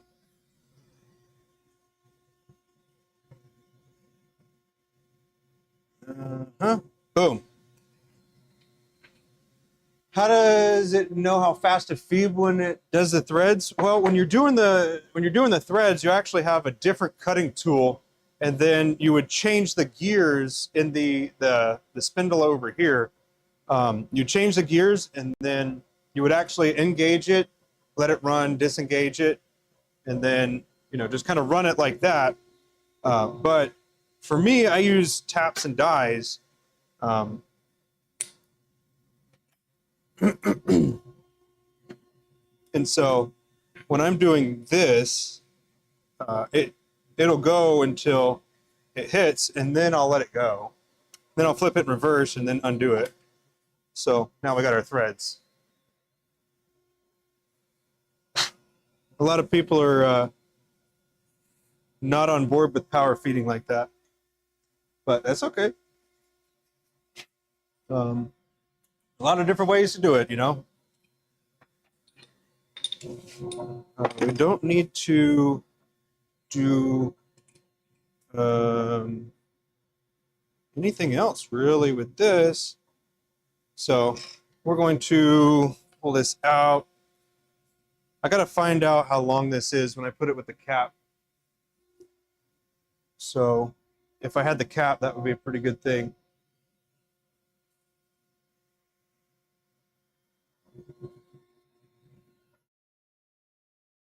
Well, that's awkward. Didn't I do a cap?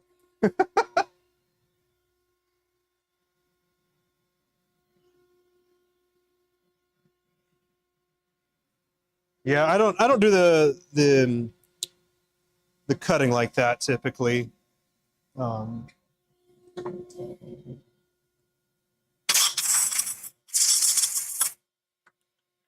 Alrighty. Oh yeah, it flung over this way. That's what happened. Okay, so this is what we're looking at right now. A little snug. That's okay. I'll remedy that. Yeah. Yeah, appreciate you. You're absolutely right. That's what happened. It flew. It popped up and then left. But then it came back. So let me hop over here. So right now, I gotta make it a little different. So I have another hand tool right here that I use for chasing threads. And so sometimes the different material works differently. So I have to go back and do little adjustments here and there. And this is how I do some of them. So, yes. So once I do this, the cap should fit very nicely. I didn't have my calipers out, otherwise I would have made the tenon the most appropriate diameter it should have been, which would have been a little bit smaller than what it was, I guess. So, yeah. Hey, it's got its place. I use the heck out of it. Um, yeah. These threads are looking nice too. All right. Okay. Hey, we're close. Close enough. Because I just got to measure it now.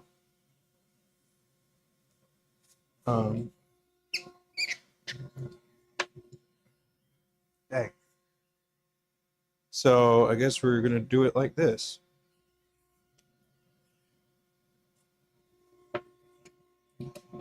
So I just used a stick to measure it. Like I said, I don't have my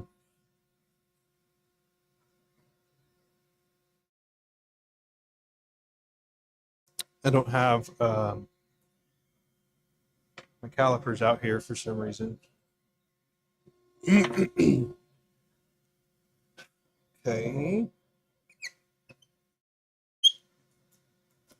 It's a little snug still, but not a problem. Not so, yeah, not so tight it'll be a problem, you know, which is good. It'd be a real bummer if it was, but it's not. And we're gonna continue. Need to find the diameter or the length I'm gonna go for rather.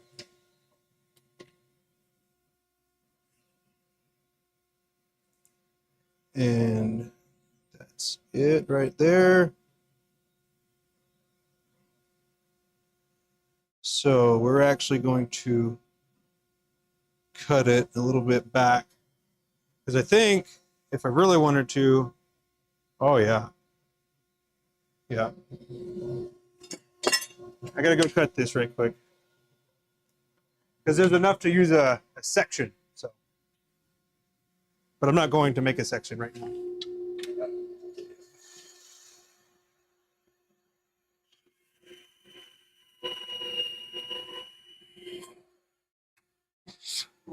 All right, there we go. Got that. Got this. So the next thing I got to do is got to do center marks here, center punches. So we're actually going to do it. Yeah, we'll do it off of each other. That'll work. All right, drill. Now, super small one of these. This is a center start bit.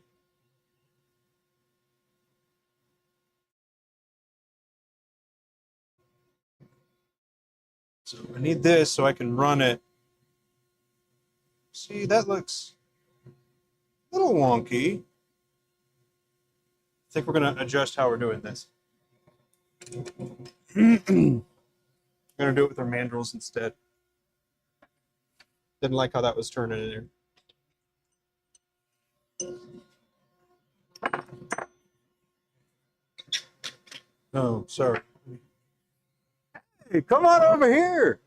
It's fine. Fine day. Fine day. Happy holidays, everybody. I'm just working on an ebonite shell here. Not for the upcoming wood project I'm doing, but this is going to be for something a little different project that will require somebody else than myself. So I'm actually just going to leave that in there. I don't need it to come out again, at least yet. And same with this. The barrel here, the barrel of the pen.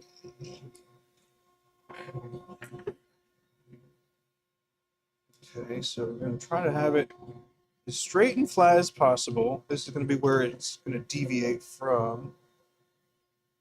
Nope. So that's going to be for the live center.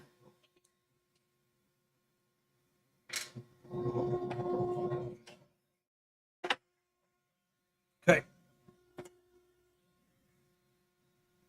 Alrighty. Come on. There we go. Tried to jump out of my hands. Did you see that? Okay. One more thing right quick. Here we go. That is a cap. That is a barrel. Barrel. Okay. There.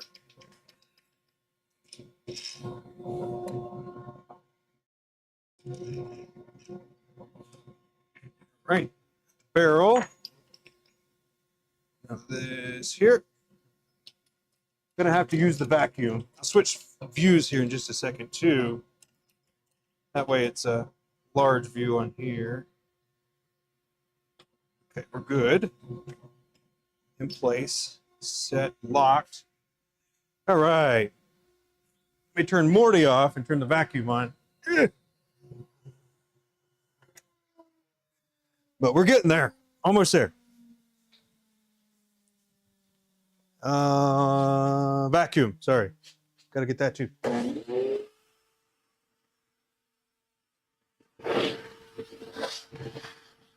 All right. Sorry, I'm bumping the camera a little bit. Get nice and set. I can watch it run here in just a second. Oh, yeah. Here we go. I'm here. There you go.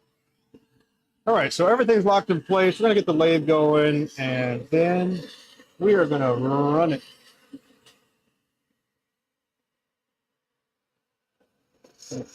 There we go.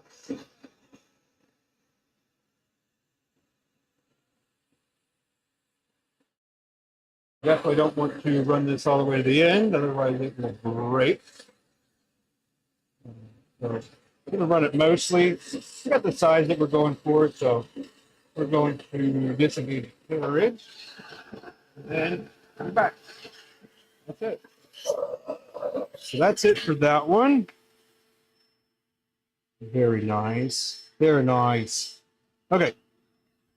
Do that. Disengage, move. Pop this out. Pop this in. Oh, not this one. Sorry. All right, gotta do a measurement first.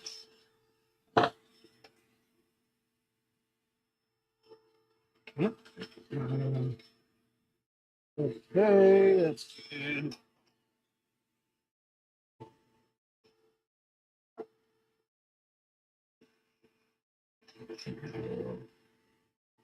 Okay.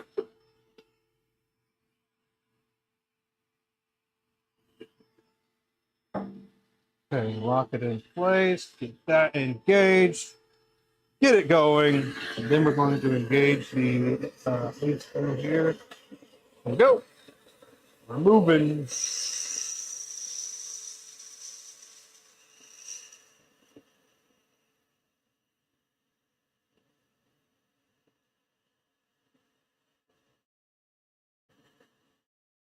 I think we might need to actually do one more pass of this one. We'll actually use it as a way to finish it up here.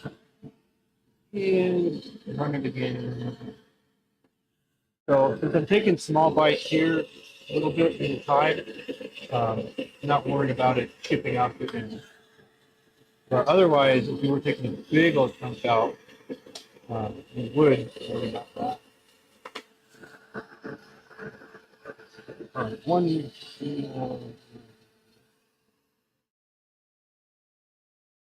Let's make sure we're making contact. Now, come on.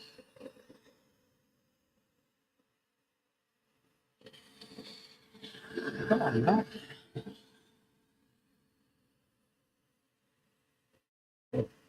There, I think this is good. And we are going to run this one all the way up because it is such a small amount and it's rubbered, and I'm not worrying about it like shattering like acrylic would. So all of those things combined. And then I'm going to put the other piece back in. I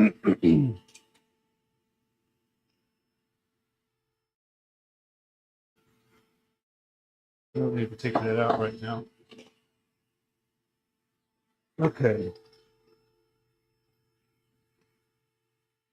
I'm going to use this just to hold it while I do a little bit of this and do all this manual here.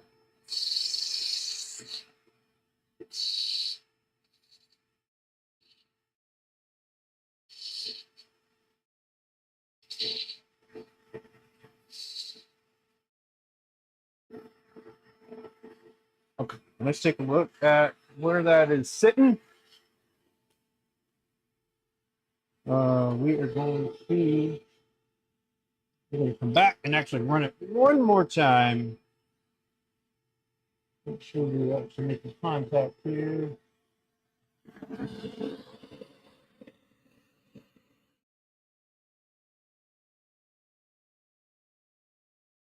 So, all right, pitter patter now.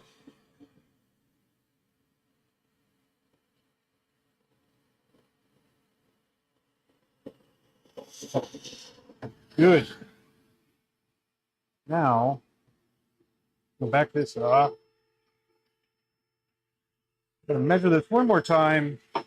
That way the final size will be acceptable. Anyway, this is about where we're at right now. We're going to need to adjust a bit, but getting pretty good, pretty close.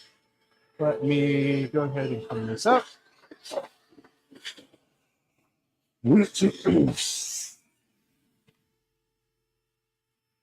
All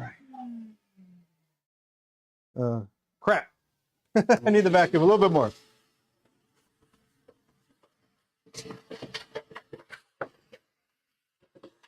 I'm going to come back over to the wood lathe again,